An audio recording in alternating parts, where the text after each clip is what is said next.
تفتكر لما تبقى لاعب صغير بتكلم صاحبك على حجز وتروح تلعبوا، بتلعب في المدرسة وبتلعب بره وهاري نفسك لعب كورة كل يوم، وتجي وسط عدد صحاب كده مع بعضيكم بتقولوا انت نفسك تلعب قدام الضيعة. كان عنده حلم واثق في حلمه وعلى طريق حلمه وماشي عليه لغاية ما حققه. ابتدى النهارده مرموش يلعب في مصر لغاية ما وصل يبقى نجم في اوروبا. مرموش وهو سنه صغير كان بيحب الكوره جدا، كان بيلعب في كوره جدا كتير جدا. ابتدى ينضم لنادي وادي دجله. النادي ده من طبيعته ان هو بيهتم جدا بالناشئين واللي بيحبوا الكوره، وابتدى يلعب معاهم. ابتدى كل المدربين عينهم عليه انه كانوا شايفين ان هو عنده شخصيه في الملعب ومهاري وسريع. 2017 جات له فرصه ان هو يروح المانيا. تخيل انك تلعب في الدوري المصري وتروح المانيا. ابتدى يروح هناك في نادي اسمه فولفسبورج. كل حاجه كانت مختلفه عليه، من اول التمرين من اول التكنيك. كان ممكن ان هو ما يعملش اي حاجه وينسى هدفه حاجه ويرجع تاني، لكن هو ابتدى يحط كل نقطه في الملعب على اساس ان هي هدف يحقق عليه ويمشي عليه. كل نقطه حطها، كل نقطه كان هدف ان هو يجري عليه عشان يحقق حلم اللي هو جاي عليه.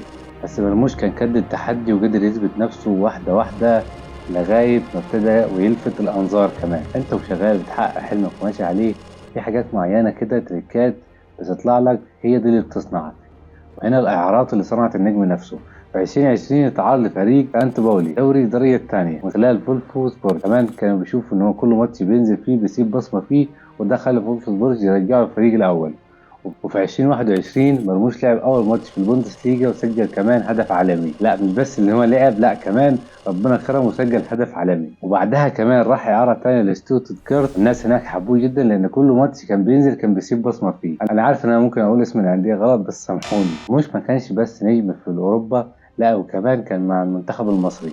مرموش أول ماتش لعبه مع المنتخب المصري كان ضد ليبيا. لا وكمان عمل جون عالمي. لا ربنا كرمك كمان كرم من واسع.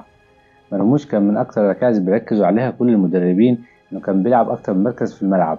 يعني كان جناح يمين وجناح يمين وعلى طول بيهاجم لأنه سريع وبيحب يقطع الكورة. لا وكمان بيهاجم على طول، وده اللي مخليه مختلف عن أي لاعب تاني. وشارك أكتر من مرة كمان في الدوري الأوروبي.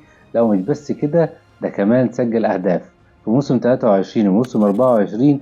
لعب اكتر من ماتش وسجل اكتر من هدف. لا ومش بس ده، كمان صنع كمان. خلى الناس كلها في المانيا يبتدوا يتكلموا عليه. مرموش لسه عنده 25 سنه، طريق لسه مخلص. الهدف كمان وان هو يحققه ده لسه مخلص، ده جزء بسيط من الهدف. دي قصتنا لاي حد عنده هدف ان هو ممكن يحققه وممكن تسعى عليه. انت ربنا كرمك وبيديك هدف وبيديك فكره ان انت تمشي على طريق وتمشي خطوه خطوه لغايه ما تحقق الهدف بتاعك. لكن طالما انت بتسعى وشايفها ان انت ممكن تحقق الحاجه، فاسعى واجري انت عليها، ان ربنا اكيد هيقف جنبك واكيد هيحققها لك.